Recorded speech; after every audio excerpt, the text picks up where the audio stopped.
வணக்கம் நண்பர்களே.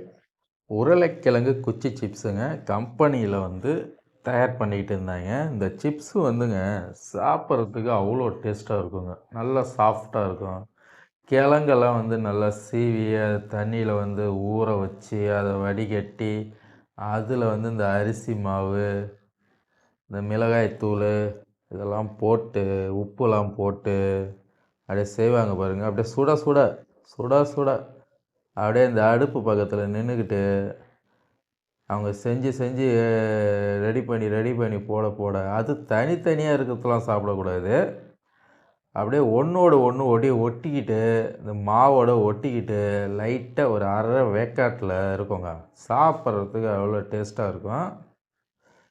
நான் எந்த ஒரு ஸ்நாக்ஸ் போட்டாலும் அப்படியே பக்கத்தில் நின்றுக்கிட்டு அப்படியே எடுத்து எடுத்து எடுத்து எடுத்து எடுத்து சாப்பிட்டுக்கிட்டே இருப்பாங்க. சாப்பிட்றதுக்கு அவ்வளோ டேஸ்ட்டாக இருக்குங்க. அது அந்த உருளைக்கிழங்கு குச்சி சிப்ஸு சொல்லவே தேவையில்ல. அதெல்லாம் அதிகம் சாப்பிட்றதே யாருன்னு பார்த்தீங்கன்னா, சின்ன பசங்க தான் விரும்பி சாப்பிடுவாங்க. அந்த ரெட் கலர் சிப்ஸு அவ்வளோ டேஸ்ட்டாக இருக்கும்.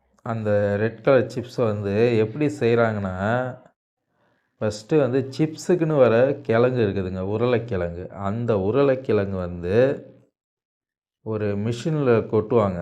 தனித்தனியாக கொட்டி அது சீவி சீவி போடும். நீட்டாக குச்சி குச்சியாக சீவி போடும். அதை என்ன பண்ணுவாங்கன்னா, தண்ணியில் ஊற வச்சுடுவாங்க. ஊற வச்சாங்கன்னா அதில் இருக்கிற மண், அழுக்கு, அந்த மாவு எல்லாம் வெளியில் போய் சிப்ஸு நல்லா பளிச்சுன்னு வெள்ளையாக இருக்குங்க. அதை என்ன பண்ணுவாங்க, தண்ணியை ஃபுல்லாக வடிகட்டிடுவாங்க. தண்ணினா ரொம்பவும் வடிகட்ட மாட்டாங்க. ஒரு லிமிட்டாக தண்ணி அதில் இருக்கும். அதில் என்ன போடுவாங்க, காஞ்ச மிளகாய் இருக்குது இல்லைங்களா, அதை நல்லா இடிச்சிடுவாங்க. இடித்து அது கூட உப்பு சேர்த்துக்குவாங்க, சால்ட் உப்பு. அந்த காஞ்ச மிளகாய் தூள் போடுவாங்க. அது கூட மேலே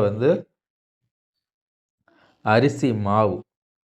இதுதான் அந்த சிப்ஸு. அரிசி மாவு தேவைக்கு ஒரு 1/4 teaspoon kesari powder, red colour kesari powder போடுவாங்க. இவ்வளோ தான் இதுக்கு தேவையானது. நல்லா ஒன்றோடு ஒன்று படுற மாதிரி பெரட்டி எடுத்து அப்படியே எண்ணெயில் வாரி போடுவாங்க. நல்லா பொரிஞ்சு வரும். இந்த சிப்ஸுக்கு நம்ம நிறைய வீடியோலாம் போட்டிருக்குறோம்.